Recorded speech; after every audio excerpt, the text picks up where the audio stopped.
आज 22 मैच मुकम्मल हो गए फवाद, आधी पीएसएल मुकम्मल हो गई। फिर कराची में एक जो प्लेऑफ में से एक मैच कराची में, बाकी 2 मैचेस लाहौर और फिर फाइनल लाहौर में। कैसे देखते हैं आज? अभी हम थोड़ी देर पहले ब्रेकिंग न्यूज में भी सुन रहे थे कि पीसीबी के चेयरमैन मोहसिन नकवी कह रहे थे कि मैं वजीर आजम से दरख्वास्त करूंगा कि तमाशाइयों को आने की इजाजत दी जाए। तो आप क्या समझते हैं? होपफुली तमाशाइयों को इजाज़त मिलनी चाहिए। जाहिर है जो भी फैंस है वो देखना चाहते हैं और बस मिले तो ताकि बाकी निज़ाम भी अच्छा हो। जो ट्रैफिक का निज़ाम होता है अमूमन आपको पता है जब मैचेस होते हैं तो पूरा का पूरा जो है कराची, ज़्यादातर स्पेशली कराची पूरा बंद कर दिया जाता है, सड़कें बहुत ब्लॉक होती हैं, तो उसका निज़ाम भी पूरा देखना पड़ेगा। और अब क्योंकि आधा फिर जैसे आपने बताया कि 22 मैचेस तो हो गए हैं, अब 22 रह गए हैं। 22 में से जाहिर है अब कराची में तकरीबन समझ लें कि 19 मैच और हैं, सॉरी 18 मैच 4 मैच उधर हैं, बल्कि ज्यादा ही है, सॉरी। तो अब देखना पड़ेगा कि ये लोग किस तरह मैनेज करेंगे। इतना आसान नहीं है, बट लेट्स सी, क्योंकि फैंस भी चाहते हैं कि यार हम आके जरूर देखें। भले कराची में इतना क्राउड नहीं आता बनिस्बत जाहिर है कि जो पिंडी में आता है, जो लाहौर में आता है। वजह ये तो नहीं कि रोड्स ब्लॉक हो जाती लोगों के लिए, नेशनल स्टेडियम तक पहुंचना, नेशनल बैंक स्टेडियम तक मुश्किल होता है, पहुंचना मुश्किल होता है, क्योंकि थोड़ा सा निजाम में मुझे ऐसा लगता है कि करीब करीब कहीं उतरते नहीं है, बहुत दूर दूर गाड़ियां खड़ी करनी पड़ती हैं, लोगों को बहुत मुश्किलात होती हैं, शटल वजह से चलाते हैं। एग्जैक्टली, तो इस वजह से भी मुश्किलात होती है। फैमिलीज के साथ आना ना फिर बड़ा मुश्किल होता है। जिनके पास स्टिकर्स वगैरह वो तो चले पहुंच जाते हैं, बट बाकी जो है बेचारे वो बहुत स्ट्रगल करते हैं। तो इस वजह से भी लोग कहते हैं कौन जाएगा, जब तक हम पहुंचेंगे मैच खत्म हो जाता है, इससे अच्छा टीवी पे ही देख लें। हमें कैसे देखते हैं आप, जिस तरह से ये कहा गया है कि अब तमाशाई अगर आए तो आप तो एज अ प्लेयर आप तो खेले हैं इंटरनेशनल क्रिकेट फवाद भी, तो एज अ प्लेयर आप क्या समझते हैं अगर बगैर तमाशाइयों के मैच होता है तो वो जोश जज्बा होता है खिलाड़ी में, या फिर वो समझते हैं कि just going through the motion?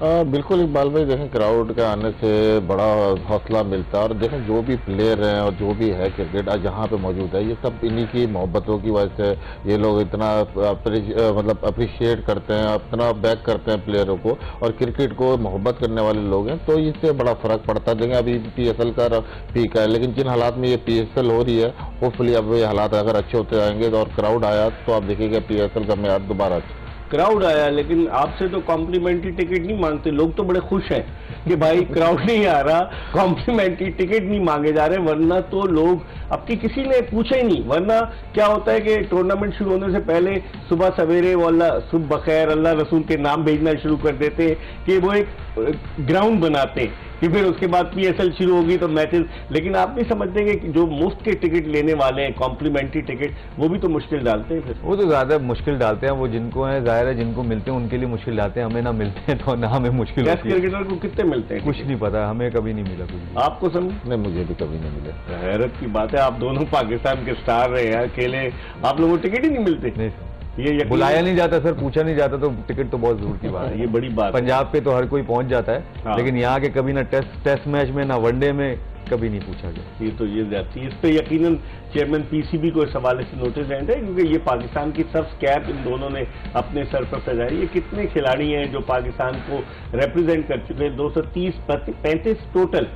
16 अक्टूबर 1952 से लेकर अब तक, जब पाकिस्तान ने पहला test match Feroz Shah Kotla ground New Delhi में खेला था, लेकिन फिर उसके बाद जो है वो हालात ऐसे ही हो गए। अब थोड़ा सा हम और आगे की तरफ चलते हैं फवाद। अब जो जिस तरह से मुल्तान सुल्तान ने बैटिंग की, आप समझते हैं कि आइंदा आने वाले मैचेस में इनकी ये मिडिल ऑर्डर बैटिंग इनके लिए मुश्किल का सबब बन सकती है? देखिए, अगर पूरी 8 की 8 टीमें देखें ना, मिडिल ऑर्डर जो है ना स्ट्रगल कर रहा है। टॉप ऑर्डर जब रन करते हैं, इस्लामाबाद का देख लें, समीर मिनास ने जिसमें रन किया इस्लामाबाद ने इजीली किया। कल लास्ट मैच में उन्होंने नहीं कर पाए तो देखिए उन्होंने स्ट्रगल किया, उनसे रन नहीं हुए, ठीक है।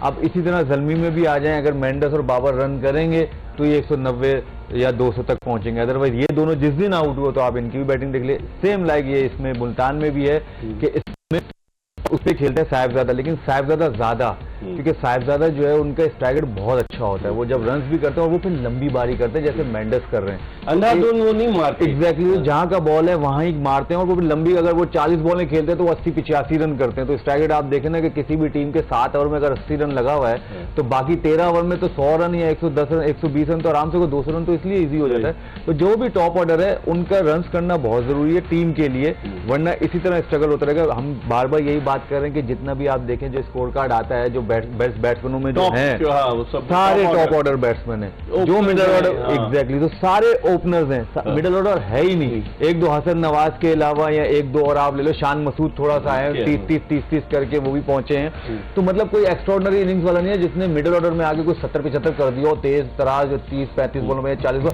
हालांकि उनको बॉलें ठीक ठाक मिलनी है, अगर आप देखें तो बॉलें अगर कुछ भी है वो खेलते 25 बॉलें 25 बॉलों पे 40 करके ही आउट हो रहे हैं। हसन नवाज भी अगर आप देखें 40 बॉलों पे 55 कर रहे हैं या 60 कर रहे हैं, तो 40 बॉलों पे तो आजकल की T20 क्रिकेट में 100 होता है, ठीक है ना। तो अगर देखें बॉलें उनको मिलनी है, अब ये भी जस्टिफिकेशन नहीं है कि हमें बॉलें नहीं मिलती, तो ये सब चीजें मिलनी है, लेकिन इधर इंप्रूवमेंट लाने की जरूरत है। इवन ये फ्रेंचाइज क्रिकेट में भी और पाकिस्तान में भी हमें यही प्रॉब्लम हो रही है मिडिल ऑर्डर की सबसे ज्यादा। लेकिन सभी अगर आप देखें जो ओपनर्स खेलते हैं पावर प्ले में, जैसे आज हारिस खेल लेते कि इतनी तेजी से रन बना रहे हैं, लेकिन फिर उसके बाद कोई ना कोई गलत स्ट्रोक खेलकर, हारिस की एग्जांपल दे रहा हूं, और भी कई बैट्समैन हैं पावर प्ले में मार धाड़ से भरपूर शाहकार होता है और जल्दी आउट हो जाते हैं। आप क्या समझते हैं? सिर्फ फवाद कह रहे हैं कि साहबजादा फरहान सेंसिबल बैटिंग करते हैं, कि ये नहीं कि जबरदस्ती मारते हैं, तो इस तरह की बैटिंग क्यों नहीं कर रहे पाकिस्तानी बैट्समैन? भले मेरे ख्याल में माइंड सेट का बड़ा फर्क है। देखिए माइंड सेट आजकल बैट्समैनों को यही बना हुआ है कि आपने बस बाउंड्रीज मारनी है, हालांकि देखें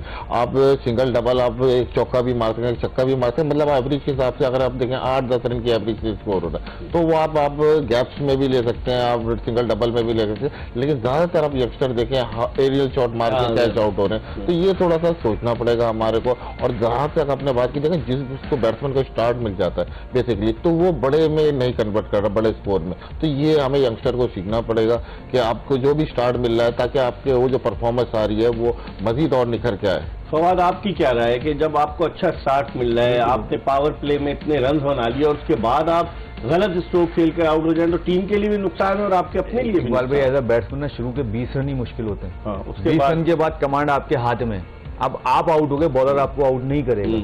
यही समी भाई वाली बात को मैं थोड़ा सा और क्लैरिफाई करूंगा कि हमारा जो यंगस्टर है वो सिर्फ उसका एरिया ही यही है, मिड ऑन मिड विकेट, टांग रख के मिड विकेट और मिड ऑन मार दिया, कवर नहीं खेल रहे, ये पता ही नहीं है गैस बनाने कैसे हैं, एक्स्ट्रा के ऊपर से कैसे मारना है, रूम बना के कट कैसे मारना है, जो है ये कैसे हैं पेडल शॉट कैसे मारनी है, रिवर्स स्वीप कैसे मारनी है, स्वीप कैसे मारनी है, मिड विकेट सिर्फ ये टांग खोलनी है, मुंह मेरा मिड विकेट की तरफ, अल्लाह अकबर, ये वही नारा है। आप जितने यंगस्टर देख लें, आप कुछ कोई भी रूम क्रॉस बैट आ रहे हैं, इसी की वजह से ना वो कंसिस्टेंट है, ना ही वो अपने आप को इंप्रूव करते जा रहे हैं। अगर आप देखें, मैंने अभी कुछ हमारे जो यंगस्टर हैं उनके मैचेस देखे तो उनके रन ही 200 रन है 15-15 मैचों में, 18-18 मैचों में, वो भी क्या 15-20 रन अब क्या। और स्ट्राइक रेट अगर आप कहते हैं, कमेंटेटर क्या कहते हैं कि सब छोड़ दें इनका स्ट्राइक रेट देखें, और यार 230 का स्ट्राइक रेट लेके कहाँ घर जाना है आप? जब अगर आप अपने कंट्री को रिप्रेजेंट करोगे तो 230 के स्ट्राइक रेट से आप 15 वही 20 मैचों में क्या 150 रन करोगे, तो आपकी टीम जीतेगी कैसे भाई?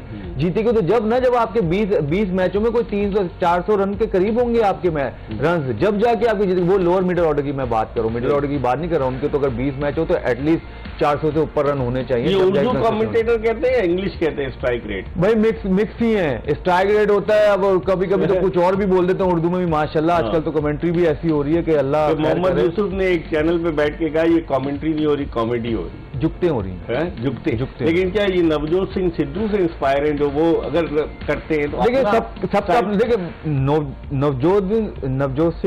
नवजोत सिंह है ना, नवजोत सिंह सिद्धू जो है, सिद्धू पाजी जो है, देखिए उन्होंने क्रिकेट खेली हुई है, वो ठेठ पंजाबी है, ठीक है, तो वो जो लेके मजेदार चीजें मजे से कुछ भी बोलते हैं ना, तो वो लोगों को अट्रैक्ट करते हैं और हंसी आती है उस चीज को, बोलते भी इसलिए कि सामने वाला हंसे, आप खुद बना के नहीं बोल सकते, और वो क्रिकेटिंग माइंड से बोलते हैं। क्रिकेटिंग माइंड होना जरूरी है, क्रिकेट खेलनी होनी जरूरी है जब आप बैठे हुए हो इधर, तो ये भी बहुत सारी बातें जो है ना बहुत ज्यादा ये जो है मायने रखती हैं। आपने सोचा कमेंटेटर बनने का कभी? एक्सपर्ट अभी तो अभी कुछ नहीं, मेरा एक्सपीरियंस है कि कुछ भी आए एक्सपीरियंस जरूर करना चाहिए। आपको समझ, आपने सुनी कमेंट्री ना फास्ट बॉलर्स की, और मतलब बाज औकात ऐसे जुमले होते हैं कि लोग कहते हैं कि ये हो क्या रहा है, जिस तरह कल यूसुफ ने भी एक जगह कहा और तौसीफ अहमद ने भी कहा, बहुत सारे लोग कहते हैं। आपको कैसी लगती है उर्दू कमेंट? बिल्कुल इकबाल भाई, आप अगर देखें जब हमारे जमाने से अगर शुरू करें तो इस वक्त आपका जमाना कोई जमाना कदीम थोड़ी है, 2001 में तो आपने शुरू की। लेकिन अगर आप बात करें 90s की, जब से मैंने क्रिकेट देखनी शुरू की तो रेडियो से था, फिर यह आहिस्ता टीवी पर आया, तो इस तरह से अगर आप देखें तो बड़ा एक था कि आप जब कमेंट्री सुनते थे एक मजा आता था, तो अब जाके जो है वो लुत्फ इस तरह से नहीं आता। बिल्कुल।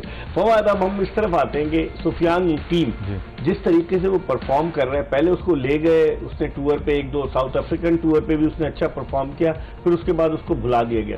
आप समझते हो अब अपना केस वो स्ट्रांग बना रहे हैं? देखिए, समझ नहीं आएगी ये दोनों, फैसल अकरम हो गए, सुफियान मुकीम, दोनों। मैं दोनों वर्ल्ड की बात कर रहे हैं। अब ये देखें, मुकियाम को भी देखें, उसने देखिए इंप्रूव भी किया है।